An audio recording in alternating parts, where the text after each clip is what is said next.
want to get where we get people watching. He's listening to Ward Davis. Bring it on. Want some, get some. Can I get a hell yeah? Yes, I am a pirate. You have to go with the pirates because, of course, they have cannons and everything. It's a pirate's life for me. Be proud of who you are and what you are. You're a pirate.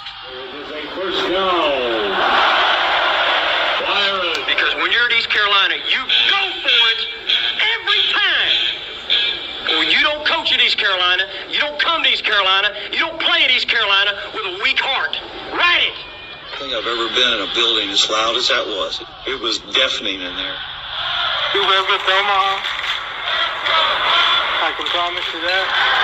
And it's purple all night long in Eastern North Carolina. You're watching The Sports Objective, the podcast for Pirates.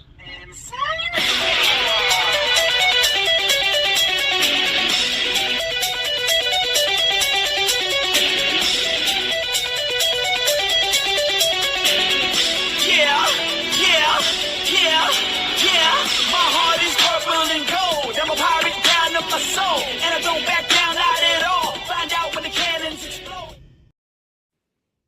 All right, welcome in to On Deck. This week we're talking about Coastal Carolina, and we waited for the end of the Wilmington game. The Pirates just won 5-3, as I believe it now. Johnny Robertson 7-5-1 on the year, the tie with North Carolina. So good to have the Pirates now they were 6-5. They should be 7-5-1 off the top of my head. But great to beat Wilmington, man. That is a great win. Let's bring in my buddy AV. Alan Vick has, I believe, 27,000 DVDs of ECU baseball games alone, going back to they started playing in 1932. I don't know if he goes back that far, but at least World War II, Alan. I go back to when the basketball team was using peach baskets, and when the baseball team was using cricket bats. Yes.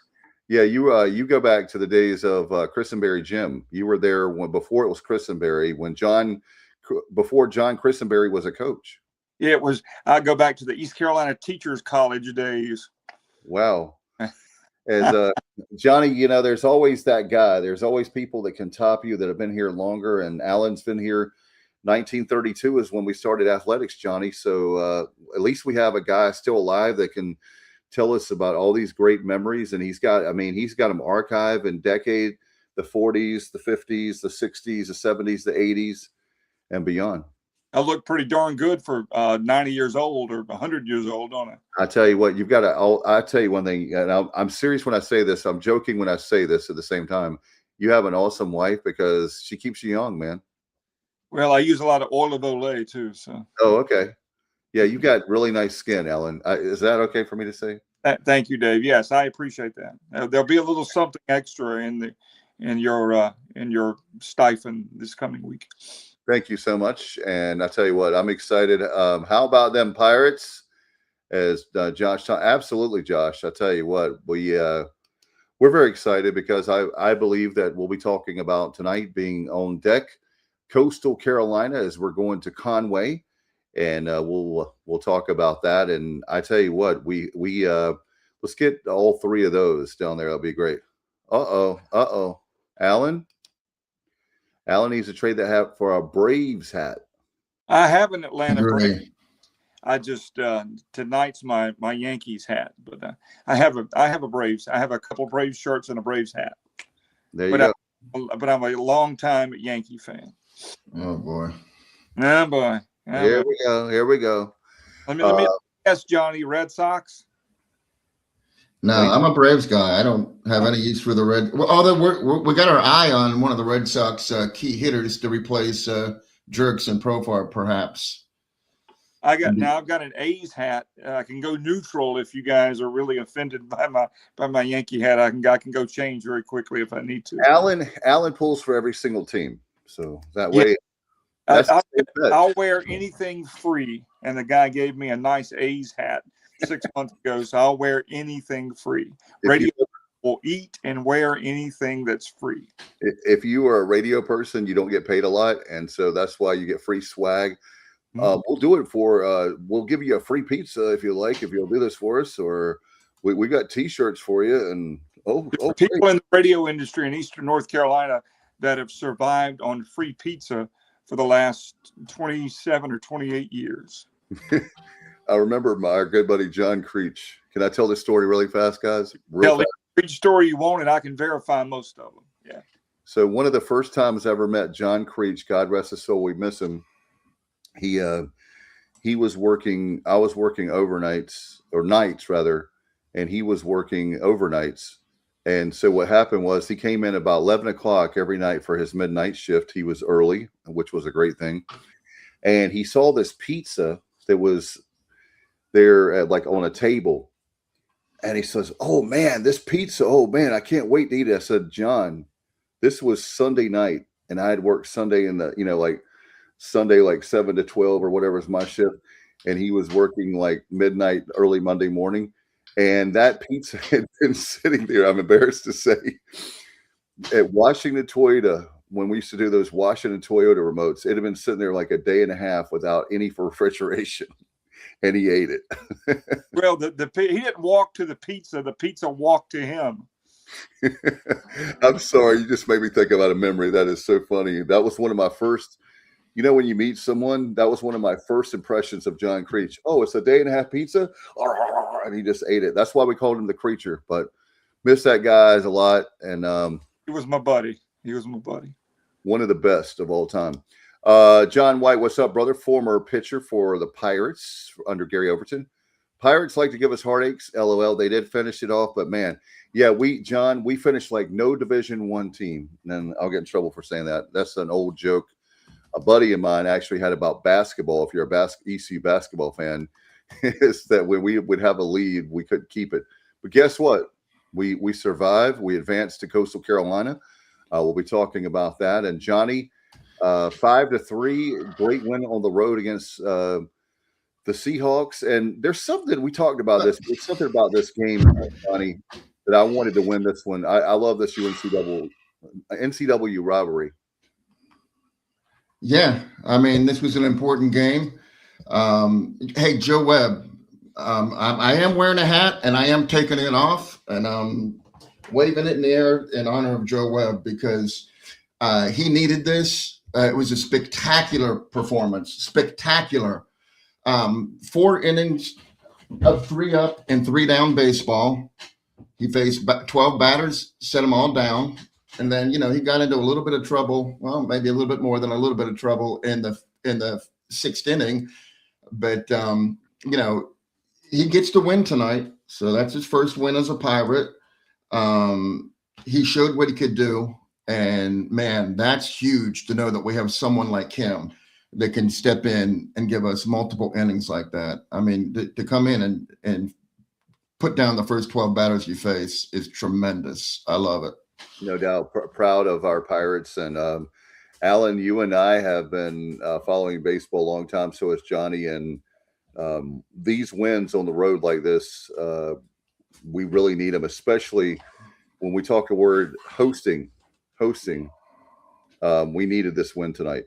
Does not matter. Records make no difference when you can get a road win against an in-state opponent and an opponent that you played more than any other. Even though the rivalry is not what it used to be, it's still very important. A win tonight is huge going into Coastal because you could stub your toe very easily tonight and change the vibe going to Conway. But now you're coming off a win, and that's anytime you can beat UNCW, it's a good thing. Yeah. Yeah, I mean, I think it is very much still a rivalry. I mean, we got the Campbell thing going on, which is a huge thorn in our side. But I think Wilmington is very important as far as, in-state rivalries go because they're kind of on the same level as us. They want to be on the same level as us. They haven't reached that yet. But, we needed this game because everyone keeps saying it's still early, but we got to put together a really solid weekend. And we couldn't have done that if we lost tonight. Now I feel like we can go into Coastal. Hopefully we sweep them. That would be a tough task. But even if we win 2 out of the 3 and we beat UNC Wilmington, I feel like it'll be a huge accomplishment for the Pirates. And hey, we got some help tonight too. So Western Carolina took out Georgia 10-9. So wow. Yeah, Western Carolina. I mean, we need all these teams, their RPIs to be better. Xavier beat Ohio State 13-4 tonight. Northern Illinois won 3 in a row. The Tar Heels have won 6 in a row. They've only allowed 11 runs in those 6 games, and we put 10 on them. And that's on that Saturday game in Durham. So we've been doing some impressive things, and it's starting to pay off. But yeah, we this is a good vaulting us to hopefully a very, very productive weekend. UNCW is a solid team. Great win, says John White. Again, former pitcher for the Pirates during the Gary Overton days, Coach O. They have very good pitching, hitting. In fact, the hitting has not come around yet, but they are always a tough in-state foe. Amen to you, John. We appreciate. I don't say it enough, my friend. I can't wait to meet you in person because you've been good to us over the years. Appreciate your loyalty, and we appreciate anybody that puts on the uniform for the Pirates. I don't care what sport it is. I'm in awe because I wish that I were good enough. Alan, Vic, and I were bench warmers. I'll speak for myself, but I was a bench warmer. I had to sit on the bench, and so there was no way in the world I would ever make Division I in any sport. Maybe I would say video games, maybe especially Atari. I might be a Division I athlete, but other than that, I had a great career in T-ball, and then it just went downhill from there. So. T-ball, all right. T-ball and wiffle ball. I was a MVP of the league for 2 years.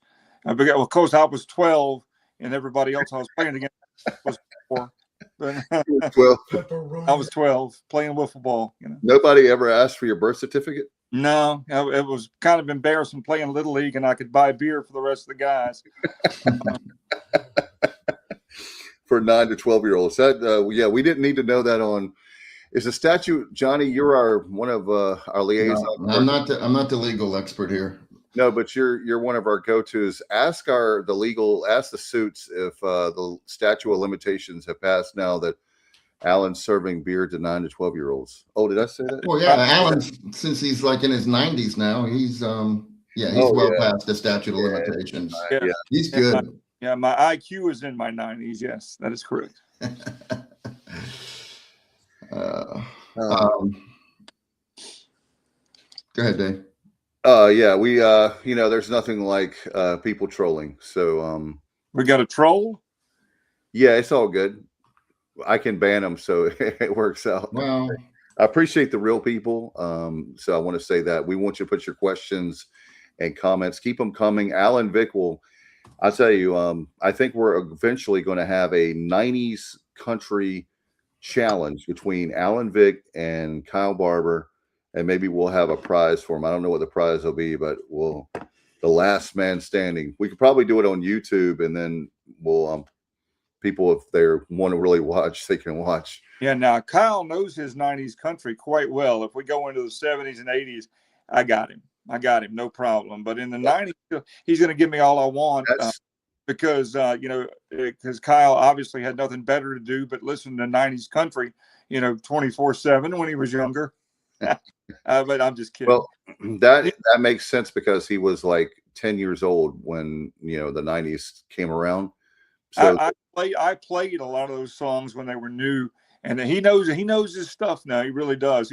He's probably going to smoke me in 90s country, but maybe some bonus questions could go back a little further. Wait a minute. Let's get back to baseball, but I do have a question for you, Alan. Yeah. I just realized Kyle's not on the show. What is he doing right now? Who knows? Is he listening to somebody? Who knows what Kyle is doing? He's such a jack of all trades and a master of a few that there's no telling what he's doing now, but I'm sure. I think he's getting ready for Sawyer Brown. He's picking out, what he's going to wear and all that stuff. I thought he was listening to Ward Davis. Remember the guy, Sawyer Brown's lead singer, Martin. I don't feel like drinking tonight, Dave. Don't do it. Oh, my goodness. All right, let's get back to baseball. I know you guys want to hear about baseball. I tell you what, I am. I really love when we beat Wilmington. I remember. I'm just one of these CAA guys, and it's like that was such a great. It's always been a great rivalry. Basketball, I would say football, but they don't have a football team. So, but basketball and baseball, especially, I really love beating the Seahawks. The war on the shore, and they beat us, we beat them. So it's a good feeling. I will be able, Alan, Vic, I will have no problems, Johnny and Alan, sleeping tonight because we beat Wilmington. Do you guys want to go over the game, and then we'll take a look at certainly the Coastal Carolina team we have this weekend? We can do a recap, and obviously I know Johnny's got some good stats to give us tonight. No, don't do that to me, because here's the thing. I do not have Flow TV, and I was trying to follow it on live stats. I was trying to listen to the radio and follow it on live stats, but the live stats were considerably ahead of the radio broadcast. So I elected to just go with the live stats, and that was a mistake because they were not accurate at all. They at one point they had Jack Vogeley making the last out of the first inning, and then he made the first out of the second inning somehow. And at one point, Grady Linehan, I know he's good. He's doing things that nobody thought he could do, but nobody thought he could get two hits in one at bat. But that's what he had in his stats. Wow. So yeah, really, that's probably that'll never be duplicated, I don't think. So yeah, I was hesitant to even use the stats because I was like, they did clean them up there towards the end, but hopefully that they're accurate. I imagine they are. I didn't get to see the game, so. Well, the stats are so far ahead of the radio broadcast. On the radio, they're still in the bottom of the ninth. Coach O is going to be waiting a while. he's been standing out there about an hour and 15 minutes now. They're like, what's that man doing on the field? Well, he's a coach. We just let him. They're mowing around him as we speak. I love Coach O. He is absolutely the best. By the way, the Harlem Globetrotters are coming up on March the 18th, and Alex and Mackenzie want to go. So I don't know, Alan, I love the Globetrotters. I've just loved them I think it's so much fun. Is this their first Globetrotter experience? It is not. It'll be their third. In fact, the first Globetrotter experience, if you guys can let me have a proud dad moment. So I had courtside seats. I did the whole thing for Alex. He was just in awe. He had just turned 6 years old. He was 6 years old, and he'd been playing basketball a few years. And believe it or not, he's always basketball and baseball. He's played almost in his entire life, not like competitively, but hitting in the backyard and different things, and even in the living room. Mama said don't play ball in the house. But anyway, we were sitting courtside, and Anthony Atkinson that won the Barton. Remember that the championship, the Division II championship. Yeah, he was with the Globetrotters still at that time, and Alex had been to his camp a couple years, and because he took kids that were really young, which a lot of camps don't, and he looked and he said, "Can he shoot?" And I was like that. I mean, what are you supposed to say? No, he cannot shoot. I mean, of course, it's your son. You're going to, of course, have confidence in your son. And so they take him out on the court, and all of a sudden they have my son at the free throw line with a 10-foot goal, and he had never played anywhere close to a 10-foot goal at 6 years old. And I was like, oh my God, please make it. And I knew he had a chance to make it. Man, he swished that thing, and it was about 3,000 people there. It wasn't obviously a sellout, but the place went nuts. And then it had him dancing. I've got the video somewhere. I'll have to show you guys, but that was one of the coolest moments. And I had people like congratulating me like he won the national championship with a shot. And all I could say was, that's my son. That's my son. That's cool. Obviously he got his grandma's athletic ability, but yeah. Not me for sure. that is a cool moment. That's something you'll never forget. So I still got. Have you got the videotape still? Is that Yeah, what? I'll have to find. Yeah, I have it on beta, or it might be. It's definitely not VHS. I'll have to find it for you. Yeah. Well, whatever you do, you need to. If I can digitize it for you, I will. So. All right. And Johnny, that was very, very cool. But I'm here, and by the way, guys, I promised you guys I will get back to baseball in just a second. I do have one announcement I need to make really quick, so I don't forget, and I'll talk about it at the end of the show. I'm very excited now to announce that we have Mark Holliday, Alan Vick, and myself. We're going to be doing the Eastern Finals on Friday night, and it'll be a lot of fun. Alan and Mark are two of my really good friends, and to be able to, I've never done basketball before, but guess what? I know the players. I know the game of basketball. I love Williams Arena. What more could you ask for? What more could go wrong, right? It's a live broadcast, but we're doing that on Friday night, 7:45 airtime, 8 o'clock, and it'll be right here on the Sports Objective. So those of you that love basketball, and maybe you want to hear my first time ever doing basketball, it's so fast. That's my thing. But Alan Vick and I and Mark Holliday, the three of us, will have a blast. I promise you. So anyway, that's coming up. And Alan, I know that it's going to be great. And congratulations to Martin County on the big upset over Farmville Central. I know. I'm sorry that, yeah, my friend Alan Vick went to Farmville Central, and they're very, very good. I'm just proud that, but that makes you proud to know that Farmville Central ladies and the boys and the girls teams are amazing. So that means, that, hey, we're doing something. Our program is growing, and hey, who knows now?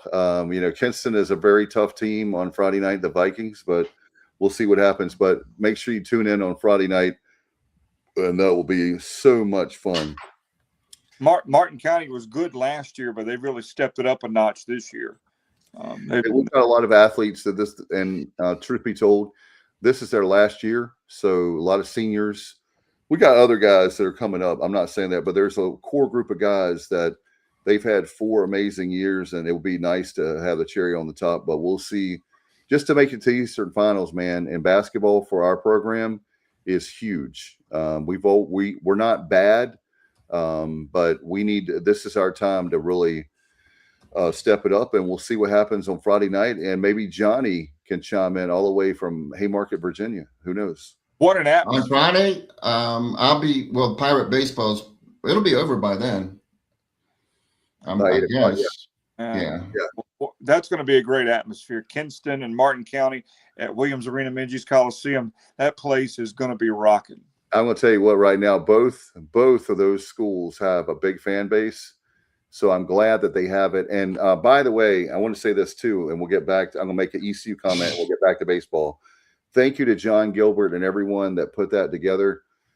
Because the finals for the East, and I was telling Johnny earlier, we were talking about the show tonight. I was asking him about it at lunchtime, but they always need to have the Eastern Finals. They used to do this, but they need to have it in Greenville every single year. A lot of great basketball. It's also good exposure for our university, for East Carolina. So John Gilbert, JJ McLean, all those guys, Ryan Robinson, everybody at the administration, when you do something good, we'll tell you, and you did a great job again. Having this event, and there's 8 different divisions, so it's going to take some time, but I think there were some games tonight, but I assume there'll be 4 games on Friday is my guess. I'll have to look at the bracket, but we'll have to wait and see. But anyway, let's get back to baseball. I wanted to make that announcement. And Johnny, I know that winning that game 5-3, how about Sean Jenkins? Another good, impressive coming out. We can get to Sean Jenkins, but we should probably start like, okay. Yeah, he did a nice job closing it out. I thought they might actually pull him there. But then Brett came in and really, made things interesting. But Brett is a battler, and they kept him in, and he got the win for us. And Joe Webb, like I said, got his first win as a Pirate. But really, as far as the Pirate offense went, and we had 5 Pirates, I'm sorry, with multiple hit games. We had Walker Barron was 2 for 4. Colby Wallace was 2 for 3, and he also got hit by a pitch. Austin Irby, 2 for 5. Grady Linehan, again, 2 for 3 again.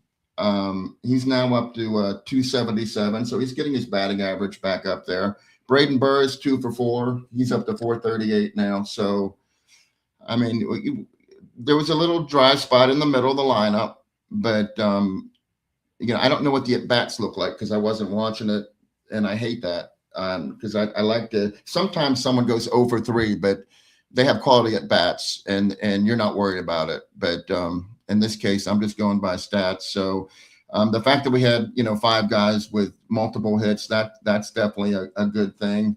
As far as errors go, we didn't have any. That's a good thing. And then with pitching, Ryan Towers, he had 2 rough outings, and then he came back, pitched okay. And today he threw 1 inning, allowed 1 hit, walked 1 guy, and faced 4 batters. And he was throwing strikes. He had a total. His pitch count was 13 for the inning, which is great. And he threw 8 strikes. And so we got Ryan Towers looked good. Joe Webb looked good. Sean Jenkins came in, did his thing. He gave us 3 quality innings without allowing a run. And then Brett, like I said, got roughed up a little bit, but he got us home. So all in all, the pitching continued to be great. Didn't get as many strikeouts as we usually did. And we struck out more than we normally do in the batter's box. But I'll take it. We won, and we're going to Conway with some momentum. So I will definitely take this win. Yeah, we've got some interference coming from somewhere. Somebody's crackling pretty good. I think it might be you, Johnny, if you want to just log off and come back just to make sure, because I think we've got something's bleeding from somewhere. So I'm just everybody and if it happens to me, I'll log. Just mute everybody. Mute yourself one at a time. Was it doing it before I came in? No. It seemed to start about the time you came in, but the whole time, like right now, there's no noise. So when everybody's not speaking, there's nothing. So it may have been, It could have been Kyle, and it's not doing it now. I muted myself for a minute, but it's not doing it. It's not no, doing it's it not now. doing it now. I think it was Johnny. Okay, well, he'll be right back. But yep. Yeah, I would have pulled him in the 9th. Good job by Cliff and Austin sticking with him. He pitched his way out of a jam. I'm not patient. Once you start giving up runs, and now you got guys on base, and we could have a tie ball game. Worst case, 3-run homer and it's over. I got nervous there, but the double play was very fortunate, and that calmed him down and got out of the inning. Saved another arm. Good win. We haven't, recent history against in-state opponents, our record is not very good. Yep.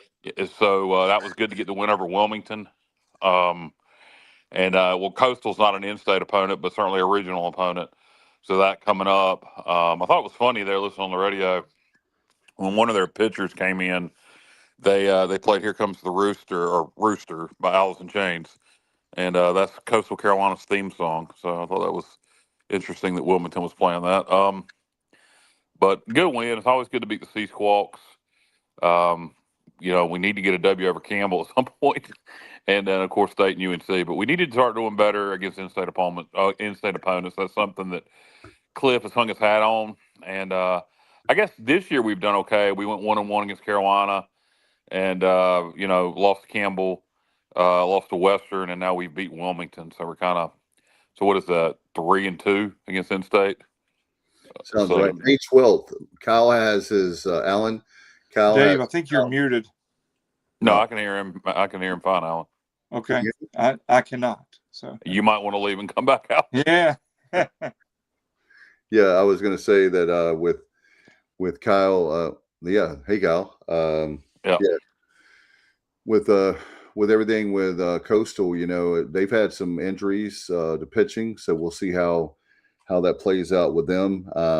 But they got a big win over Ole Miss Sunday. They played a tough schedule like we have. Home field advantage for Coastal. You got to think we're going to be hungry to get that series after going down there and losing in the regional. Did you hear that Western took out Georgia? Yeah, they're good. They're good. They beat Georgia. Are they 6-2 or what are they 7-2 now? Something like that. 8-2. They got a really good record. Yeah. Western's a quality baseball team. It's just, and they pitched their Friday night guy against us Sunday. I think that's something we didn't mention on the show the other night, that they pitched their Friday night guy against us Sunday.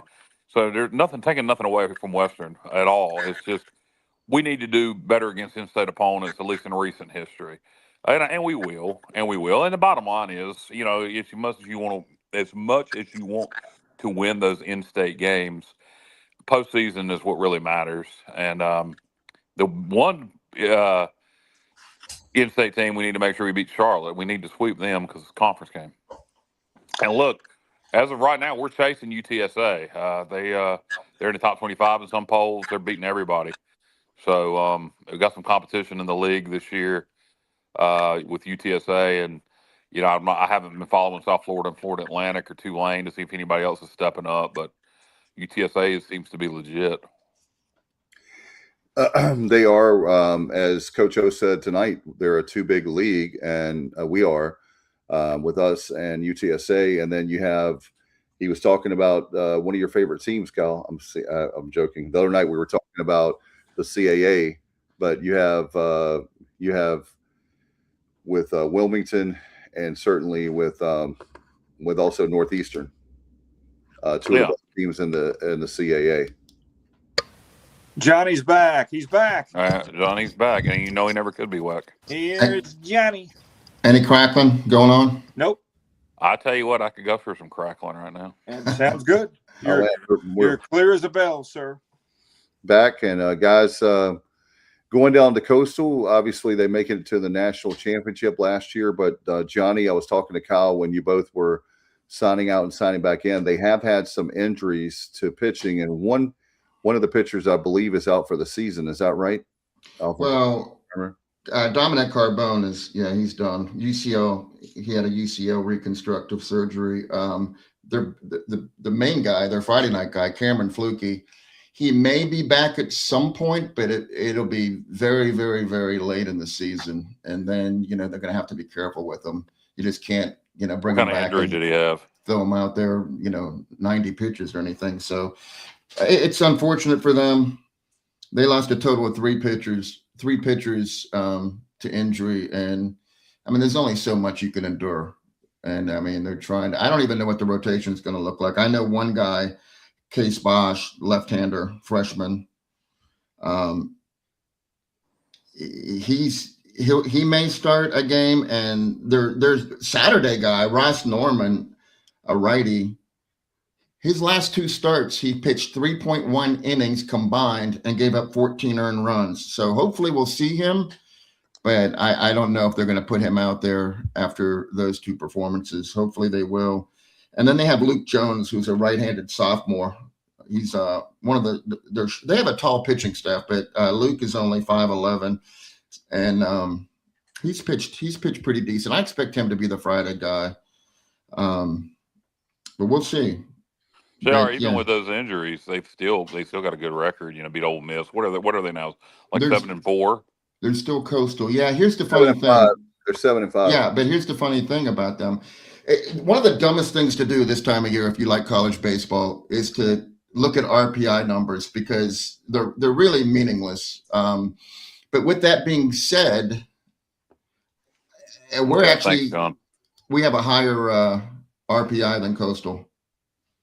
So we're 101 right now. They're 120. That, like I said, RPI numbers are pretty much meaningless, but it does tell a little bit of a story that they're not as dominant as we thought they might be, and injuries have a lot to do with that. They also had a brutal schedule. They played Texas, UTSA, and Ole Miss in one tournament, and like Kyle said, they were able to beat Ole Miss handily, by the way, but they didn't have anything for UTSA or Texas. And then they lost to NC State last night in Raleigh, 4-6. With that kind of non-conference schedule, and with the Sun Belt being a pretty good baseball league, or a really good baseball league, their RPI it will be, if we can take this series, it'll be a really good RPI series to get. It'll be really good for our RPI later in the season, is what I'm trying to say. Yeah, well, especially because it's on the road. Any Yeah. road wins are doubly important.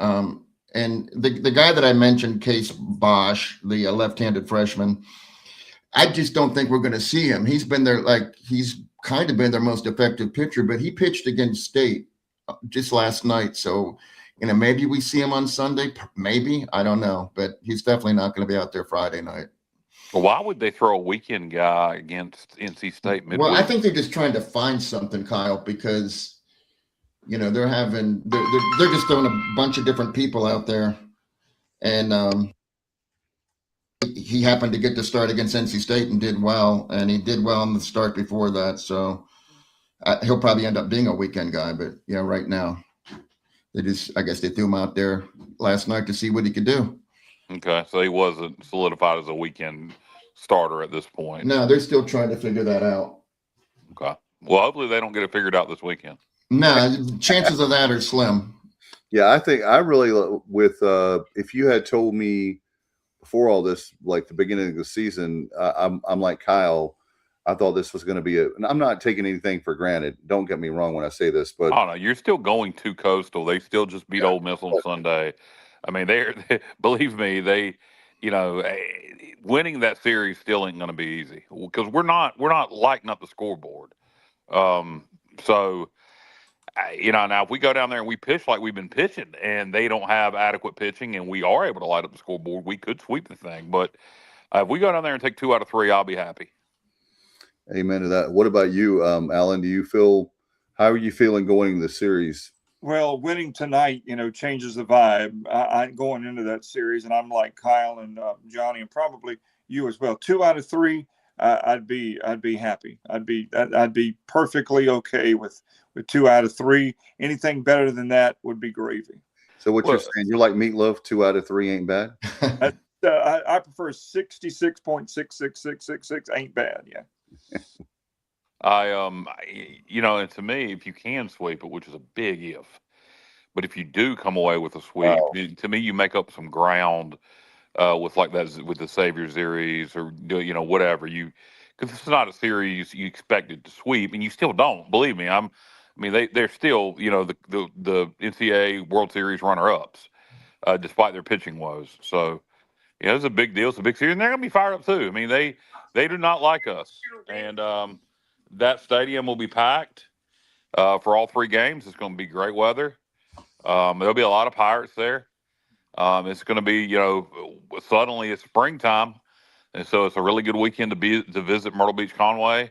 So I'm sure we're going to have a lot of Pirates in attendance. So it should be a fun atmosphere for baseball down at Brooks Field in Conway. No doubt. I'm excited for the Pirates. I think this is obviously a good challenge, and I want to thank the coaching staff too, guys, for making a tough schedule because that helps us out in the regionals and super regionals. And then one day, it also helps keep interest. Even when you're playing at Coastal, fans are going to be locked in. It ain't like you're playing Quinnipiac or somebody like that, just to name a random team.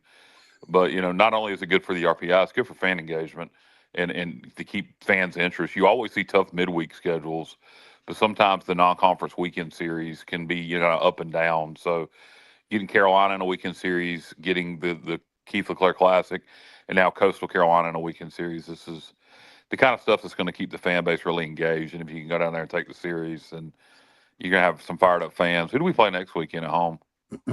So next weekend we'll have Penn, right, Johnny? That's right. That is right. So yeah, you got Penn coming home. So a series that isn't as sexy, but if you come off a series win at Coastal, you'll have a good turnout for Penn regardless. It's Pirate baseball. No doubt about that. And we have Old Dominion on Tuesday, and then William and Mary. So the CAA days, we have former foes in the CAA on a road trip on Tuesday and Wednesday. Then we're back home for Friday, Saturday, and Sunday. So that'll be a lot of fun, especially the jungle. You know about those girls from ODU? What about them? They don't drink, they don't smoke, nor fuck. Oh, okay. Yeah, there we go. We get that at least two or three times a year. And yet you walk right into it again, Dave. Yes. Well, there you go. All right. Hey, So I was just going to say that Penn, they're 0-6, but I'm taking them seriously, especially they're Friday and Saturday night guys. They went down to Texas A&M, to College Station, played an 11-1 Texas A&M team, held them to one run in the first game, but lost 1-0, and then they took them to 11 innings in game 2 on Saturday and lost 2-1 in 11. So that means in 20 innings of pitching, they gave up 3 runs. So, that you can win a game just right there by pitching. So, hopefully they won't be dialed in like they were down there. But I mean, they're 0-6, they're in the Ivy League, but we got to respect them because they definitely can steal a game or two from us. Weather looks good too, especially for Saturday in Conway. I haven't looked much further beyond that, but I think Friday and Saturday look good. I think we'll be okay for at least the first 2 games for sure.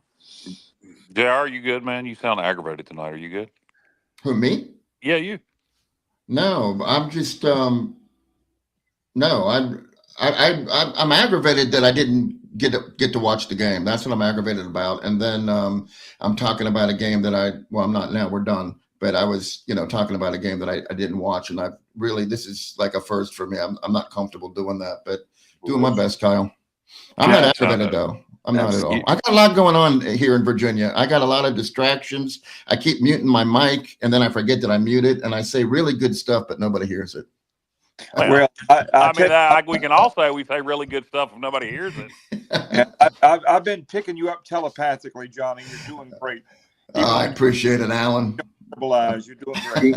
Yeah, he has Alan. He has command of the broadcast. I feel like he's got really good command. Keeping it. Yeah, he's really where he's pitching.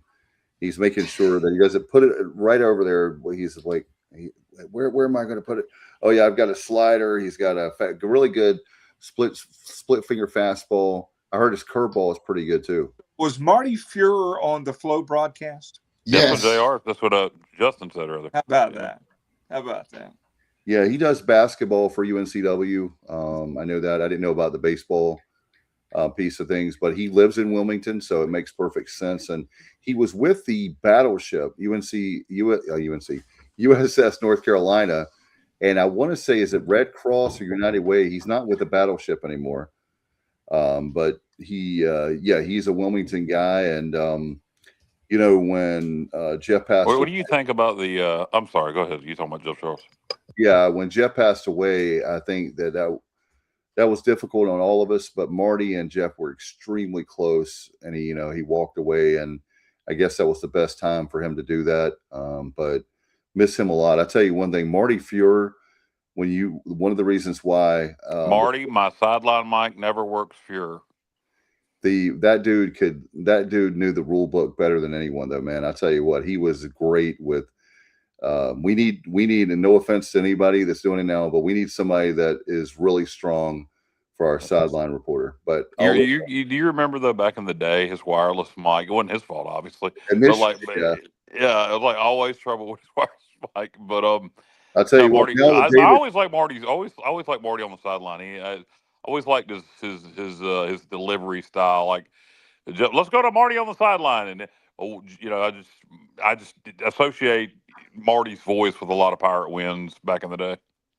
Yeah, and David, our good friend David Horn, that dude is one of the best engineers that I have ever been around and worked with. I mean, the guy can write copy, he can do news. I mean, he can do it all. And with his engineering, those of you that know the show MacGyver, that guy can take bubble gum, a paper clip, and he can get you on the air, right, Alan? Yeah, David's been one of the best for a long time, and you're right. David can multitask. He can do it all and do it well. He's got a lot of talent, no doubt. But he definitely stepped up the broadcast when we got him to do the engineering, because it was so seamless with the broadcasting. With the broadcast, like when Jeff would pitch it to Marty, and also when well, people don't understand. I probably shouldn't tell this, but they have like a script they write out for the very beginning of the broadcast. And man, Jeff and Marty and David and all them and Kevin, they were just so good. It sounded like they were just four guys talking about football. You would have never known, but they worked really hard at making it natural instead of like. And the Pirates have 9 wins on the season, and they are definitely going bowling. They make it they make it sound so good. So miss the voice very much. Miss Marty Fuhrer. That was part of it. Glad that David Horn is still there. And by the way, Kyle, it was good to hear Jim Zoki was doing the basketball broadcast on Sunday. That was awesome. I would nice. I would be like, if he wants to do it full time and be the voice of the Pirates, that'd be nice. You mentioned we were talking about obviously Wilmington because we were playing UNCW, but you were talking about the city of Wilmington and the USS North Carolina and all that. What do you think about the nickname Wilmington has picked up recently? Wilmy.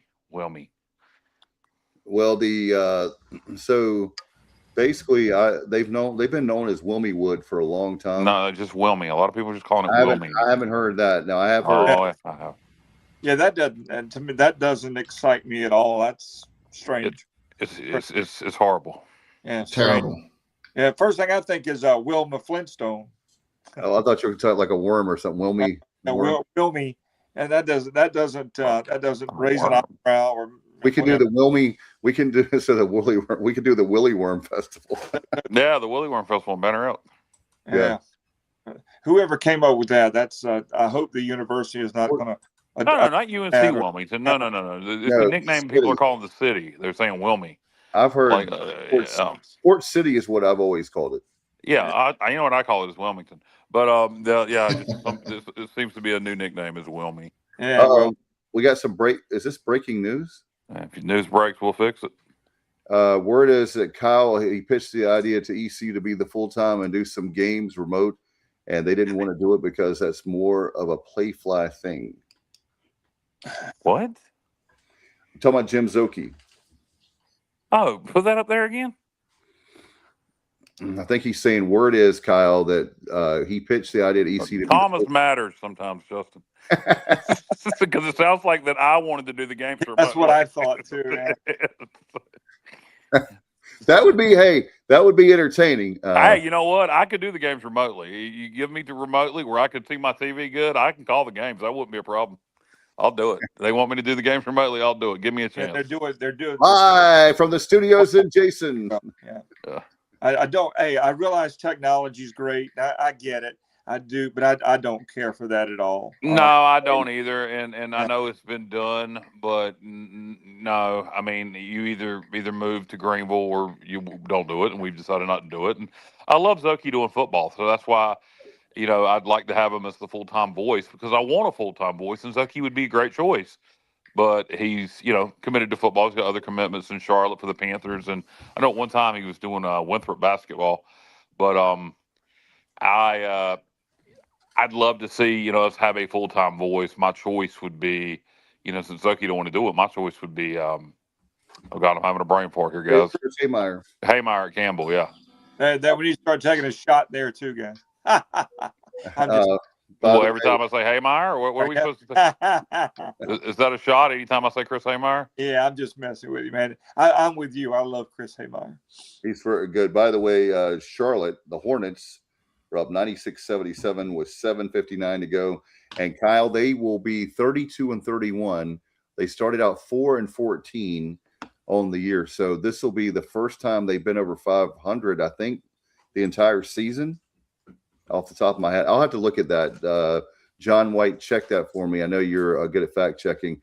It would have had to have been earlier on this season if they were obviously if they were over 500. But I'll have to look at that. A full report, Kyle, on Sawyer Brown next time we get together. I'm very interested. Sunday night. Yeah, I've seen him once. I saw him once, and it was fantastic. I've been to so many concerts, but.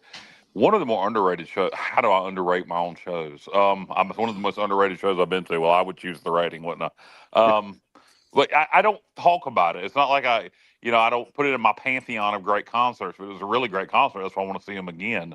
That was back in 19. And so we got 7th row. There was some really good seats left late because tickets were so damn much. In fact, that's one thing I'll say. I don't know what their booking fee is, but I've been in that. It's down in Fayetteville at the not the Coliseum, no, the Crown. Theater? Yeah, the theater. And I've been in that theater once before to see Cody Jinks. Imagine that. You can take a shot also. But that theater, I don't know what it holds. I guess 2,000. 2,000. Yeah, it'd be my guess. But for 7th row for Sawyer Brown, y'all want to guess what I paid? Probably need to take $60. No, you're way off. $140. Close. 128 a ticket. Wow, that includes all the fees and all that. Yeah. Wow. It's Mark Miller's a great front man, but boy, that's you know, it was one of them things where the cheapest ticket was 70 something, and it was in the balcony. I said, well, you know what? I said, I can pay 70 something to sit in the balcony, use binoculars, or I can pay a little more. There was no cheap ticket options, and that's why there's still a lot of tickets left. They way overpriced the show, and I'm going to put that on the Crown Event Center, not Sawyer Brown, because I cannot imagine that on a Thursday night Sawyer Brown's booking fee was that much. I think this is Crown Event Center just trying to maximize profit. Yeah. And how about just sell your damn tickets and you sell the place out, and that's how you maximize your profit. Yeah, especially if you lower your prices a little bit. We talk about this all the time about, you know, East Carolina, but you lower your prices and then you get budget seats, and they're spending on merch, they're spending on concessions, which that would be going. Well, Weldon Mills Theater is similar size, and we just saw Blackberry Smoke there on a Thursday night. It was $75 a ticket, and I would imagine they're very similar booking fees for Blackberry Smoke, a very popular current rock band, and Sawyer Brown, a huge 80s and 90s country band. So I imagine it's very similar. And if Weldon Mills Theater could charge $75 a ticket, what were we, JR, about row 12? Yeah, 12, 15, somewhere around there. Yeah. So, I mean, there should have been, to me, the max ticket prices for Sawyer Brown should have been 85 to maybe 100 out the door.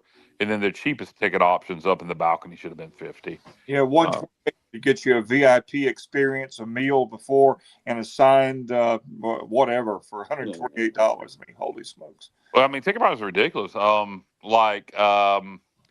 128 for that. We're going to see Alabama and Terry Clark in Winston-Salem on the 15th, and we are sitting in the stands, the first section of the stands, but the stands, and at Lawrence Shoal, at $90 a ticket on the floor. Like the best ticket I could get when I tried to buy them was like probably row 15, and they were $140. And so yeah, I mean everything's ridiculous right now. These venues and the artists are trying to make up the money from they don't make anymore because of streaming. Yeah, that's definitely part of it. And then you do see some reasonable ticket prices. I think Weldon Mills does a good job keeping their ticket prices down. The Tracy Byrd concert at Granger Stadium is really reasonably priced. There's down in Elizabethtown, North Carolina, at the winery and vineyard down there. They have a concert series, and most of their concerts are reasonably priced. But a lot of places are just through the roof with concert tickets, and it is what it is. And I know this ain't the concert objective, but you give me the opportunity to talk concerts, I'm going to. Well, it's a really big year for 2026, and certainly I think it's going to be a very healthy concert season. We'll talk about that when Kyle, I know, and I go to a lot of shows, and the summertime I'll definitely be able to. I think the next one I'm debating on buying tickets to is Black Hawk and Little Texas together. So all right, thank you, John. So yeah, I thought they were the Hornets were 2-1 on October 26th, 2-2, and the last time they had a 500 record was October the 28th, and they just had one but today I'm looking at the score and keeping an eye because hey, JR. Yeah.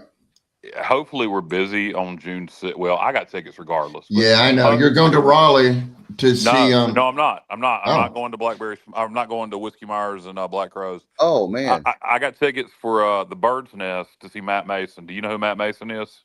No, I do not. You'd like him. I'll send you some of his stuff. But I keep wanting you to check out the Bird's Nest. Hopefully we're busy that weekend. But Yeah, if we it just will so be. happens, if it just so happens we're not, if there's still tickets left, you need to. I'm going to go to the show regardless, so I won't be at the regionals that night. Or would that be super? That'd be regional weekend.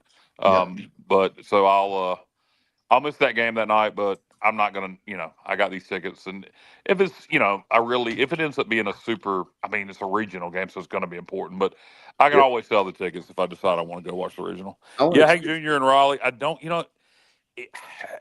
I love Hank Jr.'s music. I'm not a fan of his concerts. And then you look at his tour this year. Guess who's opening for Hank Jr. in Raleigh, Jr.? I have no idea. The Outlaws. Marshall Tucker's there too. Yeah, they have different shows. Well, they have. I'll say that. Yeah, he's got several different opening acts throughout the tour, but in Raleigh it's going to be the Outlaws. Which who the hell's in the Outlaws at this point? I don't know who's left. I mean, Hughie Thomason has passed away. I think Billy Jones has passed away. Henry Paul is with Black Hawk. I just mentioned him. Yeah. So I think there's only one. I think there may be for last time. Monty Yoho, maybe, but that's one. There's only one original member left. I think of the Outlaws. I could be wrong on Alan Vick. I could be wrong. Yeah, same thing with Marshall Tucker. All these bands are, they're dying off. Unfortunately, do y'all find it interesting that Henry Paul, Black Hawk or Outlaws got back together, and Henry Paul's he's the lead man for Black Hawk, so I guess it makes sense. Yeah. Somebody's in-laws are in the Outlaws.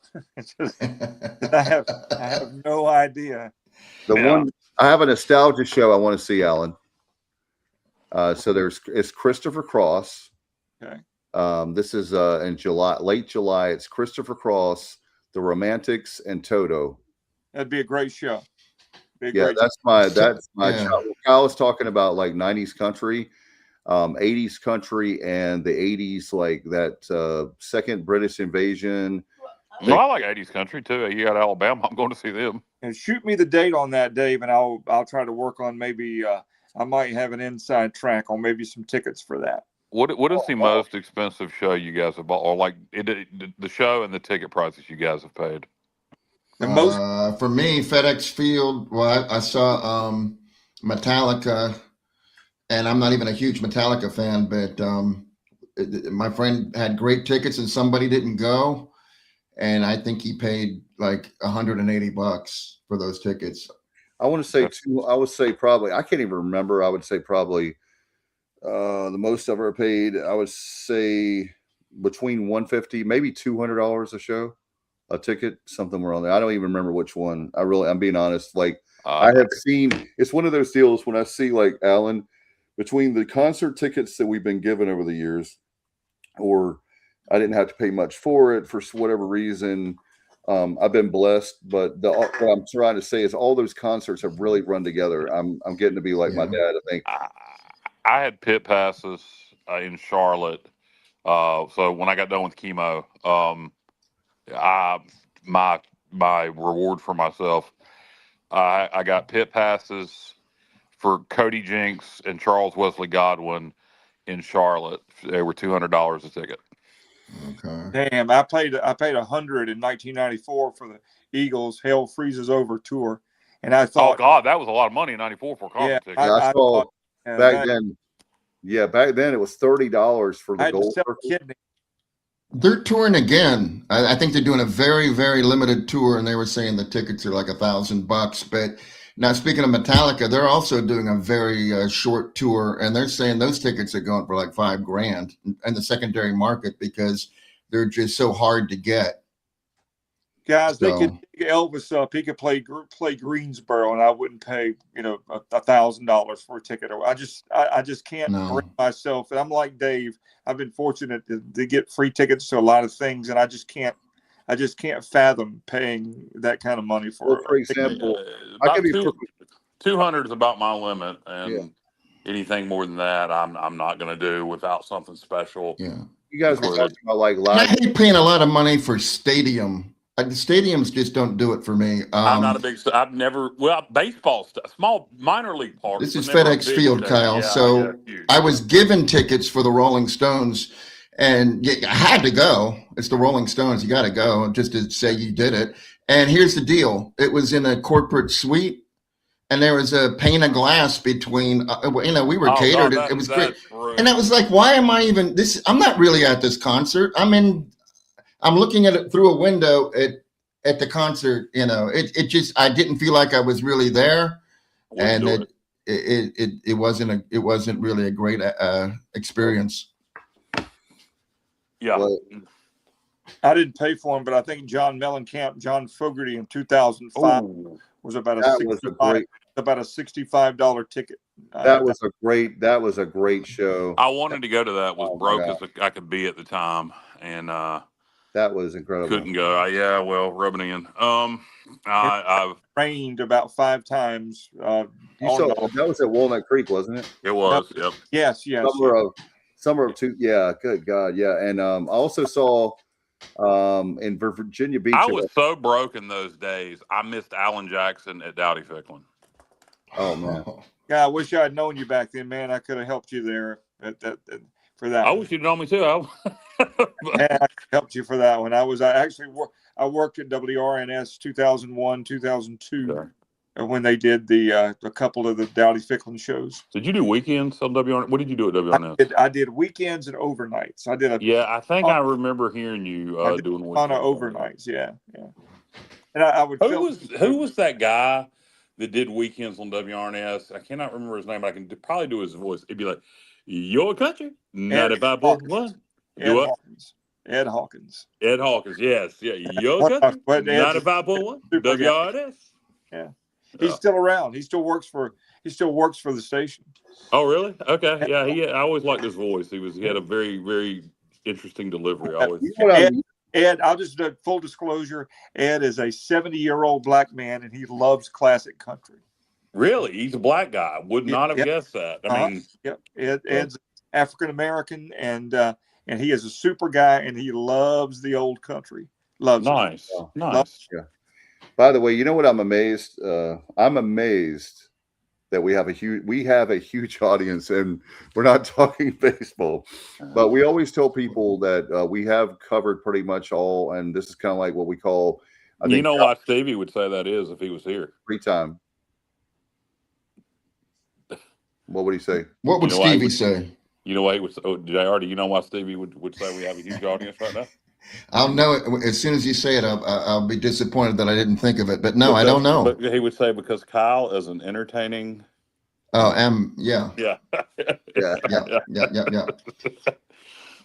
But we'll have way more baseball to speak about on Sunday night. That's for sure. Sure. And I actually watch all the games. So. And by the way, tomorrow night, one of the reasons why we're doing the show tonight is we have a basketball game local. And it's the last basketball game in Williams Arena this season rather. So I'll be there, and I don't know, Alan, are you going to the game tomorrow night? Don't know yet. Hope to, but I'm not sure yet. Depends on what time I get done doing the radio thing tomorrow night. And the ladies, actually, guys, they're going to be living on Tulsa time. They're going to be in living on Tulsa. I love that. It's one of my favorites. Don Williams is awesome. I wish he was still around. Underrated. Yeah, I wish I could have seen him on Saturday at 3:00. The ladies. You will not be seeing Don Williams. No, I did see Don Williams, and it was fantastic. He is a smooth. That dude, like, it's so hard to do what he did. He's so laid back sounding, and he makes it look so easy. And it's not easy. He's one of his whole approach was bad song. There's things I like more than others, but he never did a bad song. Never. Miss him. I'm glad. What's the song? Matt Mason, the guy I'm going to see on June 6th. That's a new shot. Is you know what, Dave? If we'd have took shots at one point every time you said very fact, we'd all be alcoholics in an AA right now. But anyway, hey Dave, you brought up college basketball, so I have to report this. Rice, they're trying to ruin things for us. First, they went to Temple and won. Now, they had a 10-point lead at North Texas tonight, but North Texas has scored 8 in a row. So it's now 49-47 Rice, 7:47 to go. We need North Texas to win that game. If Rice wins, it's not over, but it makes things much more difficult. And I want to go one step further and say, to support, I know, Dave, you agree with me, and I know Alan does, and I'm sure Kyle does too, that every team in every conference should get a chance to play in their conference tournament. And Gardner-Webb is proving that fact tonight because they're 3-28 on the year, and they're beating South Carolina upstate right now with less than a minute to go. South Carolina upstate? They're beating them with less than a minute to go. Wow. 63-62. Oh, they just scored 64-63 upstate with 29 seconds to go. So, but still, Gardner-Webb's there. They're making, those kids are having memories of playing in a conference tournament, and I think every kid should get that opportunity. And it sucks when teams aren't allowed to play in a conference tournament. The conference guys, if you could send Stanford to Raleigh on a Wednesday night to play a basketball game, and you can absorb that cost with planes and whatever, then you can let every team in the conference tournament. Don't tell me it's about saving money. That's a crock of crap. That's just that.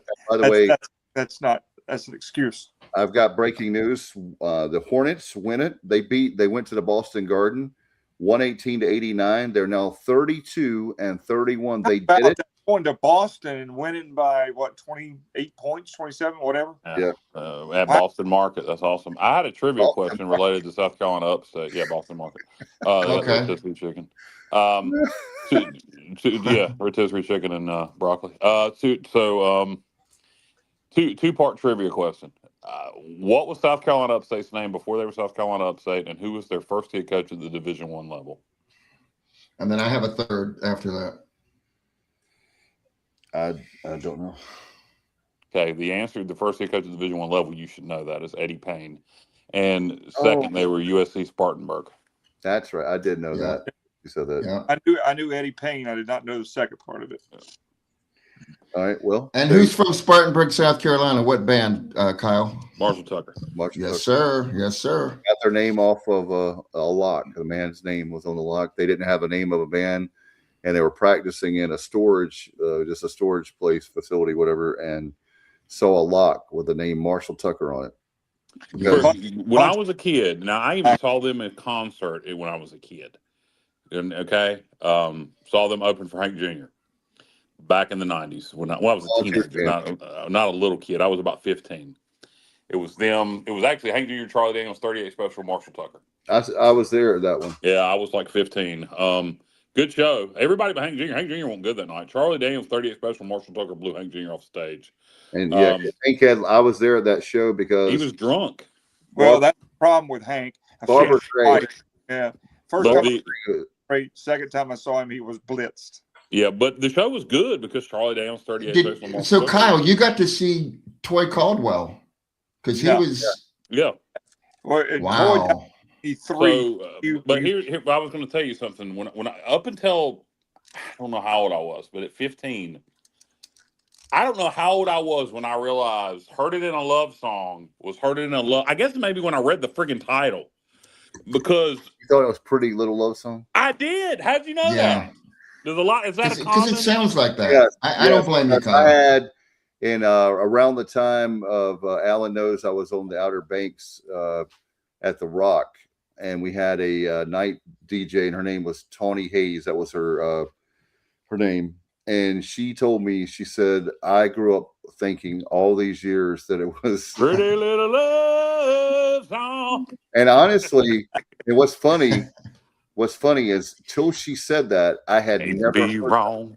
And then after I listened to it, I'm like, it does sound like Pretty Little Love Song.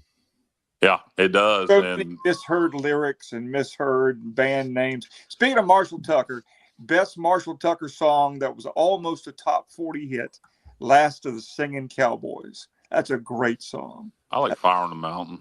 That's a great song. Oh boy, "Fire on the Mountain." I definitely do. Yeah. Fire on the mountain, lightning in the They're air. gonna be down in Elizabethtown if everybody wants another group outing. Dave, you actually gonna come? Is Doug Gray still in that? Yes. The lead singer that played the flute is still in the band. Doug Nobody, Gray. He's the only one left, I think. but that's Because McCorkle's gone. I have a thing with that with bands. You either got to have the original lead singer, and to me it's fine then, or if you have all original band members besides the lead singer, Little Texas, for example, that's fine. But right, you can't have one guy that was the keyboard player though. Right, that's not now with Skinner. I give them a pass because everybody's dead, and Johnny Van Zant's been the lead singer since '87. But besides that, you got to have all original band members and a new lead singer, or you got to have the original lead singer, and then I don't care about the rest of the band members. Alan, is there a story as to why Artemis Pyle is not in Leonard Skinner? Yeah, but the Blood Oath. Yeah, I mean there's a lot of bad. Kyle will tell you there's a lot of bad blood over the money. All money always gets involved. Well, there was a Blood Oath that Artemis Pyle claims they took.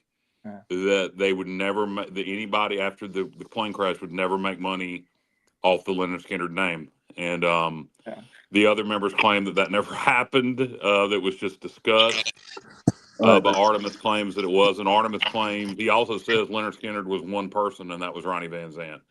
So I like Artemis, but I don't agree. Well, I wouldn't go that far. With them on that either. No, I don't agree. Dave, what are you doing? He's entertaining us. That's what he's doing. Do you know your camera's on? Dave is showing us Dave from every angle. Dave, that's more this of is Dave weird. than I've seen in quite a while, right there. No, it looks scary. That's scary, Dave, right there. What the hell is going on here? I think Dave is frozen in time. Frozen. Oh, okay. The next thing that's going to pop up is going to be like a screaming face, I think. I'm glad you said that. I thought he was just staring like modern without. technology is a beautiful thing for sure when it works. When it works properly. I didn't realize he was frozen. Properly. Dave, calling Dave Richmond. Hello.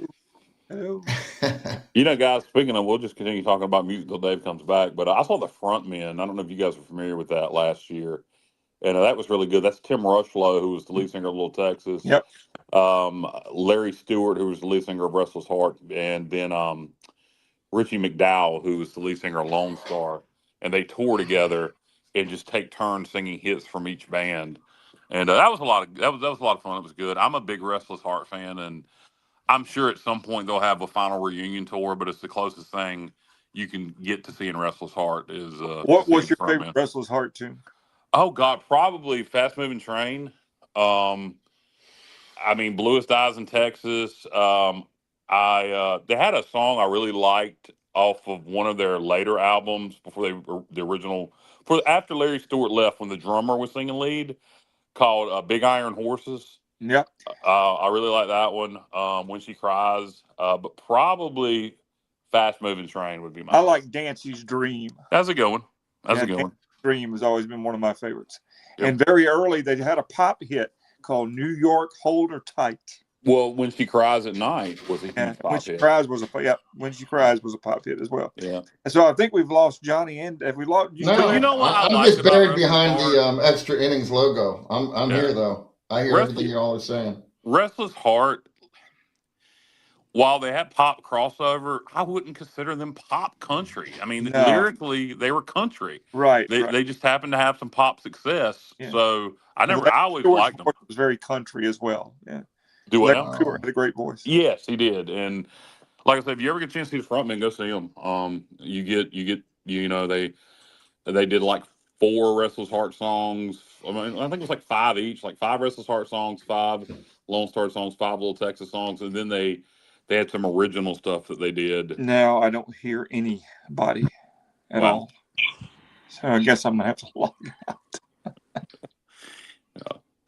Dave, are you with us? No, hold on. Dave? I don't think he's back yet. I'm here. All right. You are there, Dave? So now Alan's gone. Yeah, we didn't close this thing out for long. We've been rambling on about music for a while, and we're having technical difficulties. So I'm ready to check out. Hey, Dave, Gardner Webb lives to play another game. Are you They're serious? moving on. I apologize, guys. I had to use the restroom, so that's what we were seeing on camera. Okay. No, not that. I had to go. I had to literally leave and go to the restroom, so I didn't realize I didn't have my camera off. All right, so anyway, you guys, there's Mr. Allen. Everybody was muted, so I had to log out and log back in. So. All right, yeah. So guys, quickly before we get out of here, we've been talking like Kyle said about music. Do you guys want to talk quickly about your predictions for this weekend or what you hope for, and then we'll be back on Sunday night? Nah, I'll say the Pirates will take 2 out of 3. I think it's tough to go sweep on the road. It's going to be tough to take 2 out of 3 on the road, even with Coastal's pitching woes. But Pirates get 2 big wins on the road, go 3-1 for the week, and that's my prediction for the weekend. If anybody hasn't realized, the season tickets are on sale for football. I got mine on Monday. So renew your season tickets. What is priority deadline, Dave? Do you know? It is April the 1st. Yes. There you go. So get your season tickets renewed in the next month.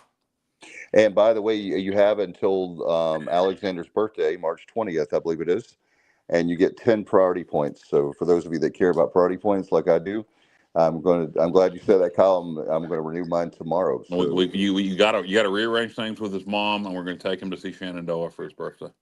Okay, we'll see what we can do. That would be really cool. The closest place after that would be in Kentucky. It's about a 10-hour drive. It's hysterical to me that I was talking about that.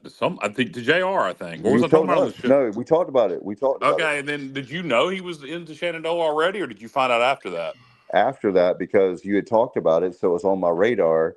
And then one night he was walking around the house singing 2 Dozen Roses, and I was like, "Oh my God!" Yeah, that's for some reason I don't know why that song went viral on TikTok, and they're selling out shows to young fans.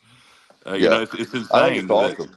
I do too. But on my list of who was going to go viral because of TikTok, Shenandoah was not going to be on that list. No, not at all. But happy for them for sure, and that should be great. It's in Wilmington on coming up in a couple weeks. So on the 19th, his birthday, community college.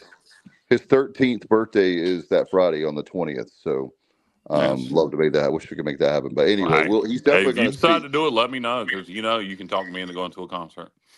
Yeah, and I've never seen them, and I've always thought they were underrated. I like them a lot. But anyway, 2-1. I agree with you, Kyle. Hey, we are in agreement. I think the Pirates take 2 out of 3 this weekend, and wish I could go to the concert. Listen to me. Wish I could go to the series, but I'm trying to save my money for that. We've got a lot of stuff coming up for summertime and different things. Spring break.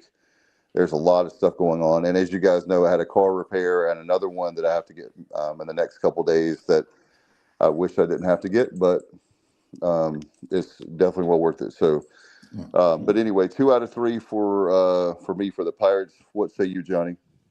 I say, how does a bunch of guys from Muscle Shoals, Alabama, name their band Shenandoah? I mean, that's my turf. That's where I grew up. That's a good question. I was curious about that.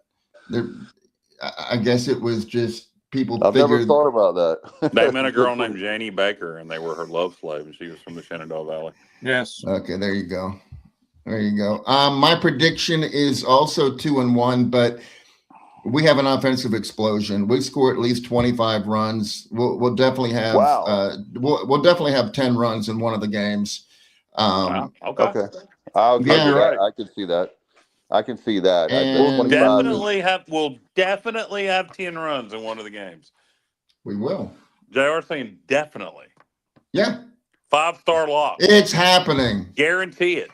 Yep, I guarantee it. Hey, there's some people right now. Though, because what am I going to do if it doesn't happen? You're gonna do like Tony Collins and jump the buck naked into the Tar River. Hey, JR, you're going to be JR the Greek. It's going to happen, fellas. No, sorry, Johnny the Greek. Johnny the Greek. So you'll be. Okay. That'll be great. That's the NFL Today reference, if y'all remember that from the 80s. Jimmy the Greek Snyder. But anyway, Yeah. So Kennedy. Whoa. Phyllis George was beautiful too, but Jane Kennedy. Oh my goodness. woo. Yes, sir. Wow. Jane Kennedy. That's a name I you're hadn't heard in a talking long about. time. Why are you mentioning her? What does she have to do with And, it? and he said NFL Today. Oh, okay, all right. I didn't know who she was. The reporter on NFL Today. Okay. Yeah. Yeah, you look it up. Yeah, from back at that time. So anyway, yeah, 2 out of 3. Kyle says 2 out of 3. Johnny, you say 2 out of 3? Again, I'm going to do it again. I'm going to say 2 out of 3. All right. So 10-run leaves game Alan. guaranteed, 25 runs total for the weekend. Well, I All gotta be different, guys. So I will say we're gonna sweep the damn series. Oh go. man, I hope you're right, Alan's getting his Alan. broom out. We gotta be. Hey, I gotta be different. I gotta be me. Never mind. You and Kenny Omega, the sweeper. If anybody's listening and they're going to the games this weekend in Conway, do me a favor, Josh Thomas, if you're still there. I hate it when their fans get, they have a little bit too much to drink and then they go to our bullpen, the opposing bullpen in Conway. The fans can stand directly over top of it and just heckle them. And so I think, a good Pirate presence in right field in the opposing, protect our pitchers out there. I wish that Kyle could have been there because he would understand how much we hate. I mean, it was like, oh my God, these people are so drunk and obnoxious. And not that they're the only ones, but in that moment, that was not fun. But anyway, good luck to They were very quiet at the football game. They didn't have, because they didn't have anything to. What are they going to scream about? Well, I mean, to be honest, and they were nice before the game. Now I heard some people walking through the student lots didn't have a good time, but everybody was nice to me. So I can only go by my own experience. You can only go by your experience. Yeah, and it was like you said. Baseball's a different animal for them. Yeah. Sure it is. They're very particularly passionate for their fan base. Yeah. All right, guys. Well, don't forget, those of you that are just joining us, Friday night, we'll be calling the Martin County High School basketball game as they're in the Eastern Finals. They win that. They go to the state championship game 1 week after. And so looking forward to that. Myself, Alan Vick, and Mark Holliday, maybe Kyle. Maybe we can get Kyle to join us too at some point. But go Gator. TSO is going to bring that for you. So the athletic director, he wanted to do it. So let's do it. And I didn't know I was doing it, but we're doing it. So great to be invited and have the opportunity. It'll be a lot of fun with basketball at Williams Arena, Kyle. So between Martin County fans and Kinston fans, we're going to have, that place is going to be loud. Was it Kinston versus Martin County? Yes, sir. All right. Vikings and Gators. Going to be 2 really good basketball teams going at it. 2 really good basketball. Yeah, we're 25-4 this year. We even beat Conley. There's been some big wins. And not to bring it up to Alan, but I'm just excited. I can't believe we beat Farmville Central in basketball. That was amazing the other night. And overtime, right, Alan? I think 71-60. 71-60 in overtime, I believe, was the final. Yeah.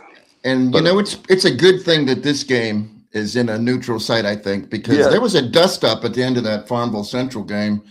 And Kinston and Martin County aren't exactly friendly foes. So I think it's a good idea that, and plus, like you said, Dave, I agree with it. They should do it every year. I've lived in both, and I'm just going to speak honest. If it gets to throwing hands or fisticuffs or anything like that, I'm going with K-Town. Well, I wouldn't doubt you. I'm not saying I'm participating. I'm saying I hear you. I don't claim Kinston at all, but I'm just telling you, Kinston's winning that fight. Well, hopefully we don't have that. I hope that it's a good game, and I hope the Gators will be playing next week for our state championship. We'll see about that. But do you know what 2 teams are on the other side? Oh God, I saw it. Was it Surrey and Lincolnton? I'll have to look again. Bubba would know. That's why. East Lincoln is there every year, so I would imagine they're back again this year. I don't know that, but I think so. It was like Surrey and East Lincoln, I believe. I'll have to look again, but that'll be next. I believe it'll be next Saturday for the championship, and we'll look at calling that game too. Never called a state championship game, so that would be great. But you got to get there first. So. And what's the venue for the state championship game? Is it Chapel Hill, Alan? I'm not sure, but I will have some notes and things like that before we do anything on Friday. So I got to cram very quickly because I don't know a lot about either team, to be honest with you. All right, we'll do that, and looking forward to it, and maybe we'll do some baseball. But right now, we're focused on basketball for Martin County, and guys, looking forward to it. Hopefully, everybody will come back, and we'll be excited on Sunday night. And as we have extra innings, we'll do that. And one final thing, guys, I have everything archived, and all the shows are up to date on our podcast, our traditional podcast. So if you want to listen to our latest episodes, we have that up. So, and this will be up tomorrow. So if you're listening on Wednesday night. So thank you guys so much. I appreciate y'all. Some of my closest friends on the show again tonight, with Kyle, Johnny, Alan. Thanks again, and congratulations to the Pirates as they go to Wilmington and get the big win tonight, 5-3. Yep. We'll see you on Sunday night. And as always, go Pirates.